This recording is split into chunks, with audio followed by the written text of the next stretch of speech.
नमस्ते. आज आपण पिठोरी अमावस्याबद्दल संपूर्ण माहिती जाणून घेऊयात. पिठोरी अमावस्या हा सण श्रावण महिन्यातील अमावस्येला साजरा केला जातो. या दिवसाला मातृदिन असेही म्हणतात. आपल्या मुलाबाळांच्या चांगल्या आरोग्यासाठी, दीर्घायुष्यासाठी आणि सुख समृद्धीसाठी माता हे व्रत करतात. पिठोरी अमावस्याचे महत्त्व. मातृदिन. पिठोरी अमावस्या माता आणि त्यांच्या मुलांसाठी अतिशय महत्त्वाची मानली जाते. या दिवशी माता आपल्या मुलांच्या कल्याणासाठी व्रत करतात. 64 योनींची पूजा.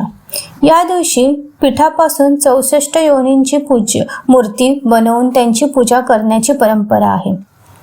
पितरांचे पूजन. पिठोरी अमावस्येच्या दिवशी पितरांचा तर्पण आणि श्राद्ध अर्पण करणे महत्त्वाचे मानले जाते. असे केल्याने पितरांच्या आत्म्यांना शांती मिळते आणि त्यांचा आशीर्वाद मिळतो. कुशग्रहणी अमावस्या. या अमावस्येला कुशग्रहणी अमावस्या असेही म्हणतात, कारण या दिवशी धार्मिक कार्यासाठी लागणारे कुश नावाचे गवत गोळा केले जाते. पिठोरी अमावस्याची कथा जाणून घेऊयात आपण. पिठोरी अमावस्येची एक प्रचलित कथा अशी आहे की एका गरीब ब्राह्मण कुटुंबात श्रावण अमावस्येला वडिलांचे श्राद्ध असे. पण दरवर्षी श्राद्धाच्या दिवशी ब्राह्मणाच्या सुनेला बाळंतपणाच्या वेदना होऊन तिचा मुलगा जन्माला येईल, पण तो लगेचच मरण पावे. असे 6 वर्ष झाले. 7व्या वर्षही असेच झाले. तेव्हा सासऱ्याने रागारागाने त्या मेलेल्या बाळाला सुनेच्या पदरात टाकून दिला, घरातून हाकलून दिले. ती दुःखी होऊन जंगलातून जात असताना तिला 64 योगिनी भेटल्या. त्यांनी तिला पिठोरी अमावस्याचे व्रत करण्याची पद्धत सांगितली. सुनेने ते व्रत केले आणि त्याचे फळ म्हणून तिचे मृत बाळ जिवंत झाले.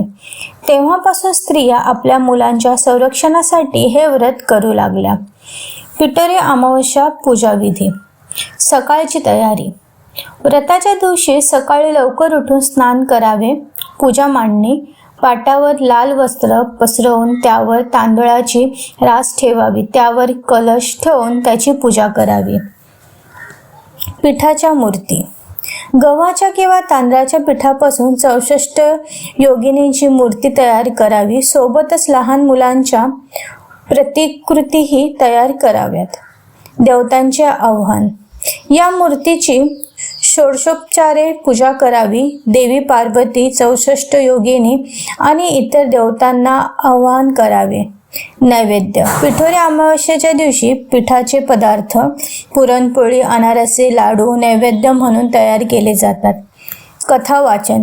पूजा झाल्यानंतर पिठोरी अमावस्येची कथा वाचनी किंवा ऐकावी. मुलांना ओवाळणे. व्रताच्या दिवशी संध्याकाळी 11 पिठांचे दिवे तयार करून ते प्रज्वलित करावे आणि मुलाबाळांना ओवाळावे. यामुळे त्यांना दीर्घायुष्य लाभते असे मानले जाते.